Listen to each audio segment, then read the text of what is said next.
මෙන්න මේ විදිහට තමයි මේ වලවල් තුන තියෙන්නේ. එකක් කොනේ මේක ටිකක් ගැඹුරුයි. ඒක අනිත් මැද එක චුට්ටක් ඊට වඩා ගැඹුරු අඩුයි. මෙහා කොනේ එක ඊට වඩා ටිකක් ගැඹුරින් අඩුයි. මේ තලේ ඒ තුන කෙලින් එහෙම හරියටම පහළට එනකොට මෙන්න මේ ඊතල ලකුණ තියෙනවා ගල පහළට. මේ තියෙන්නේ තවත් එක්තරා විදිහේ නිදන් සලකුණක්. ඉතින් මේ සලකුණ සම්බන්ධව මේ පුද්ගලයා කියන දේවල් ඔබට පැහැදිලිව වැටහෙන්නේ නැති කියලා අපි හිතනවා.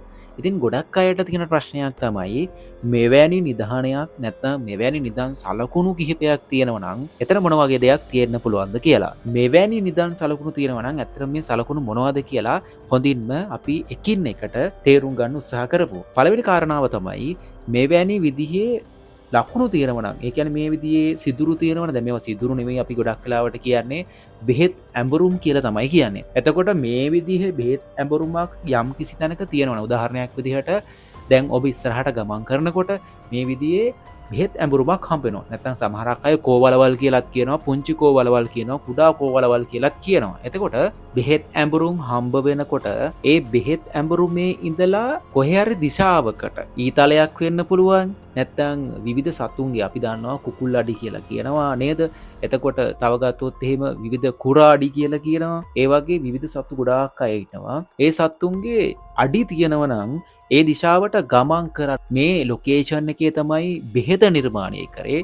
ඒ කියන්නේ කෝවක් නිර්මාණය කරලා කෝවට උඩින් ප්ලේට් එකක් දාලා ප්ලාස්ටරයක් දානවනේ. ඒ ප්ලාස්ටරයට වර්තමානයේදී බදාමය කියලාත් කියනවා. මේ බදාමය අරන් ගිහිල්ලා මේ ලොකේෂන් එකේ තමයි බදාමය නිර්මාණය කරේ. නිර්මාණය කරලා ඒ ලොකේෂන් එකේ ඉඳලා තමයි මේ බදාමය ගියපු දිශාව පෙන්වන්න තමයි මේ සත්තුන්ගේ අඩි භාවිතා කරන්නේ. එතකොට මේ ලොකේෂන් එකේ සතෙක්ගේ අඩියක් නැහැ. එතකොට කොහොමද අපි මේ පාර හොයාගන්නේ කියලා ප්‍රශ්නයක් එනවානේ. එතකොට මේ පේනවා ඔබට මෙතනදී හොඳට මේ සිදුරු කිහිපයට පහලින් අපි සිදුරු කියලා භාවිතා කරන්නේ ගොඩක් අයට පහසුව සඳහා. එතකොට මේ බෙහෙත් ඇඹරුමට පහලින් තියෙනවා ඊතලයක්. එතකොට මේ ඊතලයේ දිශාවට යනකොට මේ වීඩියෝ එකේ නැති තවත් කොටසක් තියෙන්න පුළුවන්. ඒ කියන්නේ සතුන්ගේ අඩි වෙන්න පුළුවන්, නැත්නම් ඊතල වෙන්න පුළුවන්, නැත්නම් දුන්නක් වෙන්න පුළුවන්. කුමක් හෝ මෙවැනිම විදිහේ ලකුණක් දකින්න පුළුවන්. එතකොට ඒ ලකුණෙන් තමයි අපිට නිවැරදිව මේ දිශාව හොයාගන්න පුළුවන් වෙන්නේ. මේක ගමන් සලකුණක්. නැත්නම් මේ බදාමයක් නිර්මාණය කරපු තැනක් විතරයි. එතකොට මෙතන කැඩුවොත් එහෙම නිධානයක් තියෙනවද? මෙතන කැඩුවොත් එහෙම කිසිම නිධානයක් නැහැ. ඒ කියන්නේ මෙතන නිකන් ලකුණක් විතරයි තියෙන්නේ. ඒ කියන්නේ කෙනෙකුට මේක දැක්කහම හඳුනා ගැනීමේ ලකුණක් විදිහට විතරයි තියෙන්නේ. මෙතන කැඩුවා කියලා, මේ ඉතලය ළඟ කැඩුවා කියලා, නැත්නම් ඔතන ඔය ගොඩක් අය කියන දෙයක් නේ. කොහොම සිදුරු තියෙන්නේ, සිදුරුව ඇතුළට ජලය කිඳා බහින්න තමයි හදලා තියෙන්නේ. මේ සිදුරුව ඇතුළත මැණික් තියෙනවා.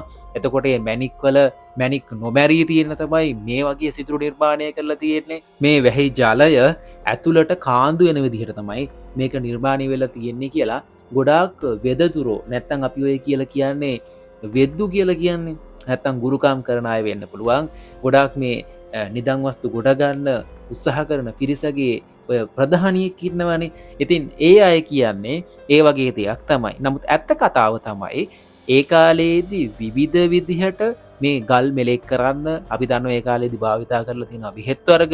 ඒ බෙහෙත් වර්ග අඹරපු තැනක් තමයි මේ තියෙන්නේ. ඒ අඹරපු තැන ඉඳලා ගමන් කරපු දිශාව පෙන්වන්න තමයි මේ ඔබ දකින ඊතලය ඇත්තටම නිර්මාණය වෙලා තියෙන්නේ. ඉතින් ඔබටත් මේක හොඳින් කල්පනා කරොත් එහෙම ඉතිහාසය සහ පෞරාණික දේවල් සම්බන්ධව යම් කිසි අදහසක් තියෙන කෙනෙක් නම් මේක දකින්නකොටම තේරෙනවා මෙතන මොකද්ද තියෙන්නේ කියලා. ඉතින් ඒ නිසා මෙවැනි දේවල් හෙට දවසේදී ඔබට ඕන තරම් හම්බ වෙන්න පුළුවන්. සමහරක් විට අද දවසේ මේ දැන් ඔබ පය තියාගෙන ඉන්න ලොකේෂන් එකෙත් මේවැනි දේවල් මේ විදිහටම තියෙන්න පුළුවන්. මෙවැනි දේවල් ඔබට හම්බ වුණොත් එහෙම ඒ දේවල් නොසලකා හරින්න සහ ඒ දේවල් ආරක්ෂා කරගන්න ඒ වගේ තැන්වල නිදන් සොරුන් වෙන්න පුළුවන්. නැත්නම් මේ දේවල් පරම්පරාවෙන් උරුම වෙලා තිනවා මේ දේවල් විනාශ කරන්න ඕනි කියලා හිතන පුද්ගලයන්ගෙන් ආරක්ෂා කරගන්න බලන්න. මොකද මේ වගේ තැනක් කඩලා බිඳලා විනාශ කරනවා කියලා කියන්නේ ඇත්තටම යන්න තියෙන පාර්ගය වසා ගන්නවා කියන එකක් තමයි. අපි කැමති මෙවැනි දේවල් ඔබත් එක්ක හැමදාම බෙදා හදා ගන්න. ඔබට පුළුවන්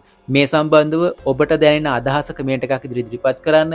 ඉතින් මේ විදිහම තවත් ලස්සන වීඩියකින් ඉස්සරට හම්බෙන බලාපොරොත්තුවෙන් අපි අදට සමුගන්නවා. වීඩිය කොඳන අනිවාරම ලයික් කරන කමෙන්ට් කරන්න ෂෙයා කරන්න සප් එකක් දෙන්නත් අමතක කරන්න එපා. ඕකේ, thank you.